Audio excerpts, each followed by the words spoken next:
Sa unsang paagi kita nakaila kang Jesus. Kasagaran sa atong tubag, muingon kita, nagsugod kini sa akong ginikanan. Gagmay pata, itudlo sa atong ginikanan, muingon ang atong ginikanan, mauna si God, mauna si Jesus, itudlo niya ang iyang kamot, ngadto sa mga hulagway, nga naas kalendaryo, na sa mga posters, ug uban pa. Mao ginay sagad nga buhaton sa ginikanan. Dayon, tudloan kita nila sa mga basic prayers. Ipasunod sa atong ginikanan ang mga pag-ampo. Sama niya ng pag-ampo sa anghel nga magbalantay. Hangtod nga tudluan kita sa medyo lisod-lisod.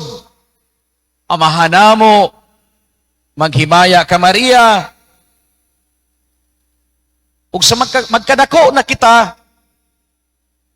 tudluan kita sa katisismo, diya sa mga eskwelahan, nya paapilon ta sa itong mga ginikanan, panahon sa Flores de Mayo, niya itong wala pa'y pandemic. Hangtod nga makaila kita hinay-hinay sa Dios, diya sa mga pagtudlo sa ubang mga tao, nga atong ikahimamat diha sa atong kinabuhi. Dunay mga panahon nga moabot sa kinabuhi sa tao nga diin ang usa ka tawo magsugod nagpangutana, who is God for me? Mga igsoon, the more nga madiskubrihan nato ang kalibutan, the more nga mangutana kita sa atong pagpuyo o kinabuhi sa naggama kanato.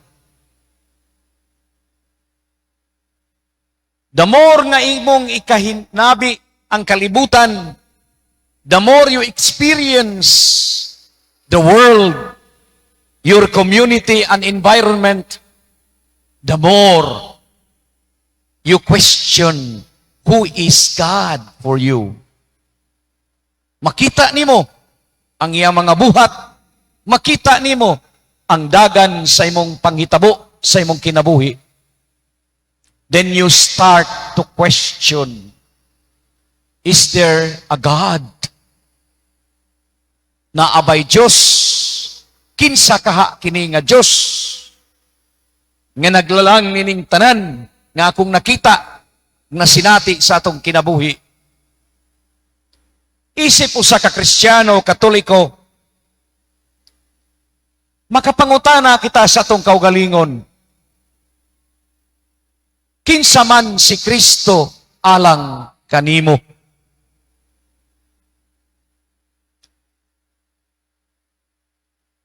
Alang sa uban, lisod-lisod ni nga pangutana nga tubagon.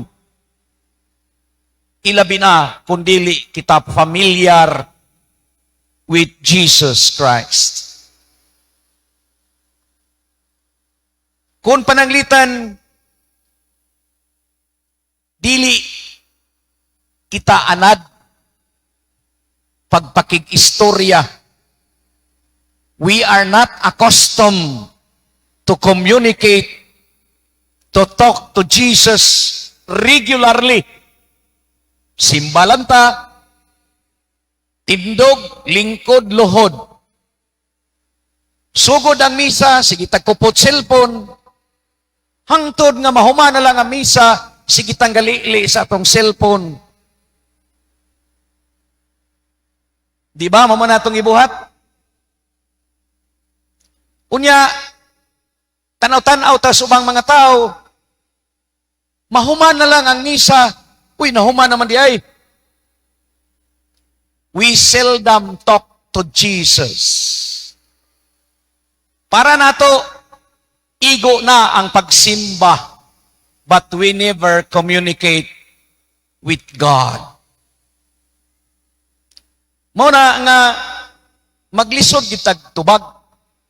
Maglisod ta pag-answer sa question, who is Jesus Christ for me? Dili paigo nga nahibaw kitag katisismo. Dili pahigo nga nagtuon kita. Mahitungod kang Kristo. It is only that you can answer only on personal relationship with Jesus. Nga ikaw masayod kinsa siya sa imong kinabuhi. Dili mahitabo nga makaila ka sa Dios kang Kristo Jesus kung wa kay regular personal communication with Him.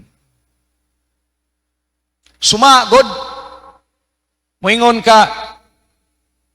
kita sa uban, kaila ka ng tawhana, moingon ka, wa man ko kaila na. Nganong nakaingon ka man, wa man ka kaila. Tungod kay you do not communicate regularly to the person. It is only through personal contact, through personal prayer, regularly, that you will come across to know the Lord Jesus. Alang niadtong dunay regular time for prayer. Alang niadtong ni participate sa mga ministry sa simbahan or dunay personal commitment to Jesus. It is a very easy question to answer. Pero kung ikaw wa ka maanad, very seldom ikaw makighinabi ni Jesus, maglisod yung kag tubag sa imong kaugalingon, who is Jesus for me? Alang ni Jesus, iyang gipaila ang iyang kaugalingon sa usa ka tawo who talks to Him regularly in prayer. And you will discover slowly kinsa siya sa imong kinabuhi. Ang usa ka tawo nga maampuon, makanunayon sa iyang pag-ampo, pakighinabi, gradually makita niya og maila sa Jesus sa iyang kaugalingong kinabuhi. That Jesus is a faithful friend.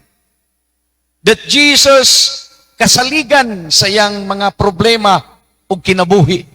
Dependable. That Jesus is a very supportive brother who does not turn His face. That Jesus is a reliable companion in our journey in life.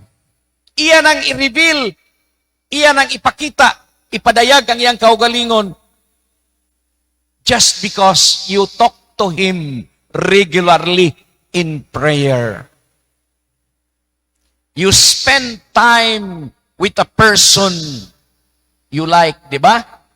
Kung makagusto ka sa usa ka tawo, mailhan mo siya pinaagi sa imuhang paghatag og regular nga panahon.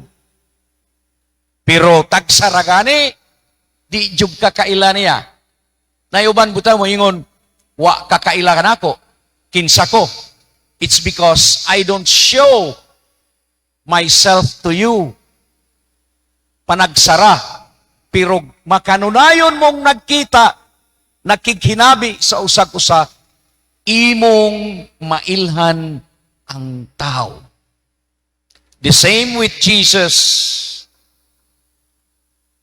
Dako kayo kining maong hagit, ilabi na sa atong kapanahunan karon.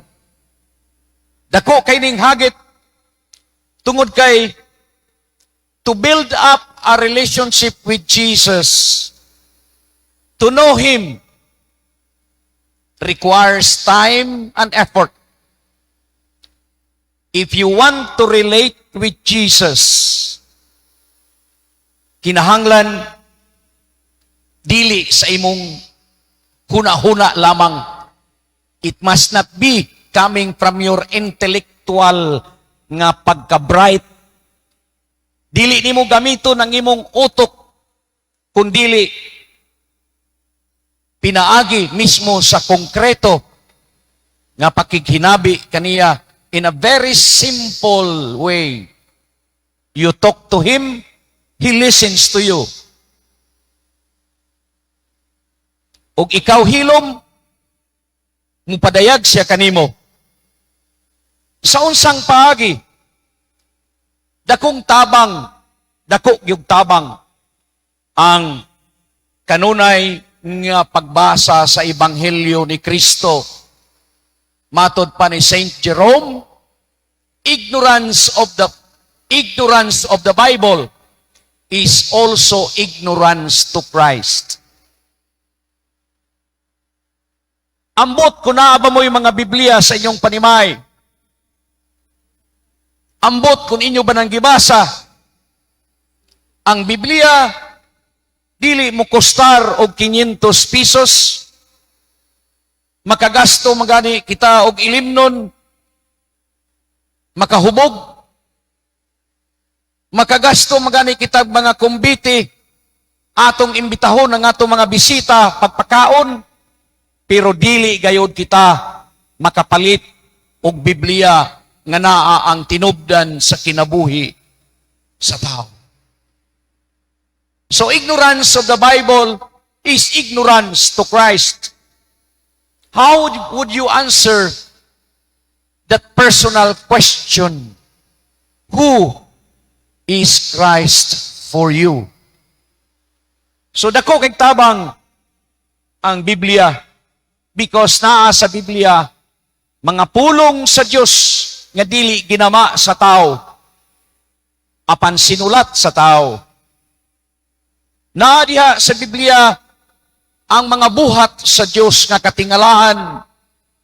Naariya sa Biblia ang imong kinabuhi. Gikan sa Biblia ang kaluoy ug pagpasaylo sa Dios. Ug ato ganinang i-relate ang mga pulong sa Ginoo sa mga realities karon, dako gyud kaayo ug katabang nga mailhan nato ang Dios diha sa kahimtang sa atong palibot karon. Atong mailhan nga dili lamang ang tao uhaw sa pulong sa Dios, kundili ang tao uhaw usab og kalinaw, uhaw sa iyahang kaluoy nga ayuhon ang iyang kaugalingon sa tanang matang sa sakit ug pandemya. Uhaw ang tao sa kagawasan, sa kamatuuran, nga diin gipalibutan kitag mga daghang mga fake news, daghan nga panglingla, daghan ang mga dili makatarunganon nga pag-ulipon sa tao sa katilingban karon.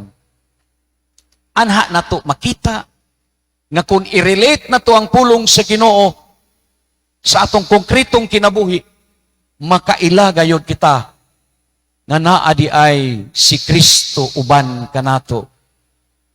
So dako kay tabang, it's a big help to read, to reflect, and to pray, and to put that in practice. The Bible which speaks about Jesus, His ways of doing things, ug kini mo'y silbing gabayan kanatong tanan. Palit kamo Biblia. Start reading the Word of God. It's not the Word of man. It's the Word of God. And you will easily discover the true answer to the question, alang kanimo, kinsa man ako?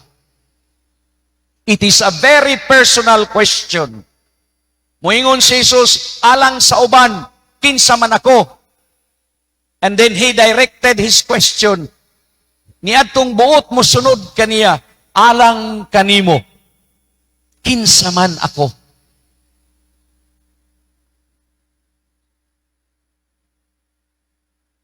Manindog paliw.